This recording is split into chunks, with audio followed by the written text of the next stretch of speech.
च्या कार्यक्रमाला उपस्थित असलेले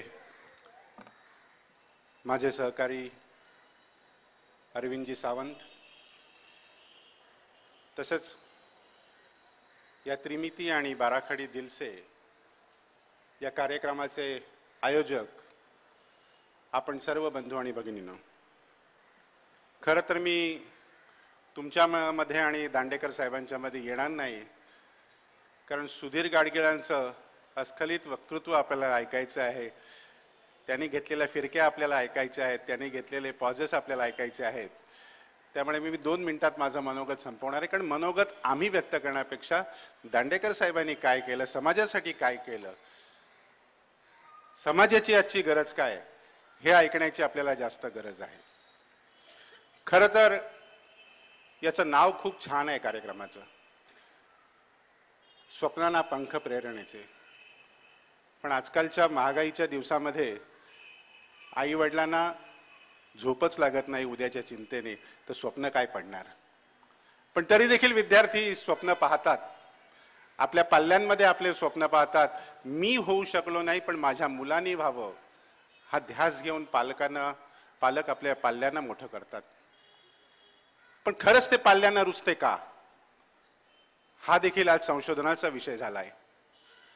मला जे पाहिजे ते माझ्या पाल्यांनी करावं, कारण मला मिळू शकलं नाही परिस्थितीने, पण माझा मुलगा डॉक्टर व्हावा किंवा माझा मुलगा इंजिनियर व्हावा, हा ध्यास पालक घेतात आणि ती स्वप्न बघतात. पण पाल्य मात्र दुसरं स्वप्न बघत असतो. इथे अनेक लहान मुलं आहेत, त्यांना मी सांगू इच्छितो की तुम्हाला व्हायचं ते व्हा, तुमचं फील्ड तुम्ही निवडा, तुमची क्षितिज तुम्ही निवडा, स्वप्न पहा. पण स्वप्न यशस्वी झालं नाही म्हणून नाराज होऊ नका. आत्मविश्वास कुठेही तुमचा दोलायमान होऊ देऊ नका. पुन्हा उठा, पुन्हा लढा, कारण प्रेरणा तुमच्याकडे आहे आणि या प्रेरणेच्या जीवावरती तुम्ही खूप खूप पुढे जाऊ शकता. जर डॉक्टर नाही झाला असाल तर आणखीन काही होऊ शकता, जर इंजिनियर होऊ शकला नाही तर आणखीन काही होऊ शकता. पण आपल्याला मार्क चांगले मिळाले नाहीत म्हणून कुठेतरी काहीतरी दाखवलं आहे म्हणून त्याचं अनुकरण करू नका, अंधानुकरण करू नका.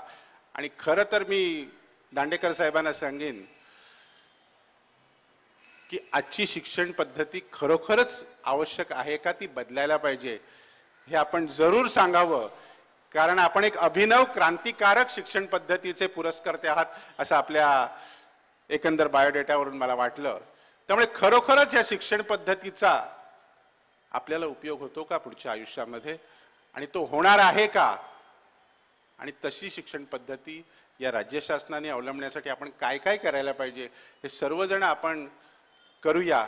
आणि या मुलांचं नैराश्य दूर करून त्यांच्या स्वप्नांच्या पंखामध्ये ताकद ओतण्याचं काम करूया. जय हिंद, जय महाराष्ट्र.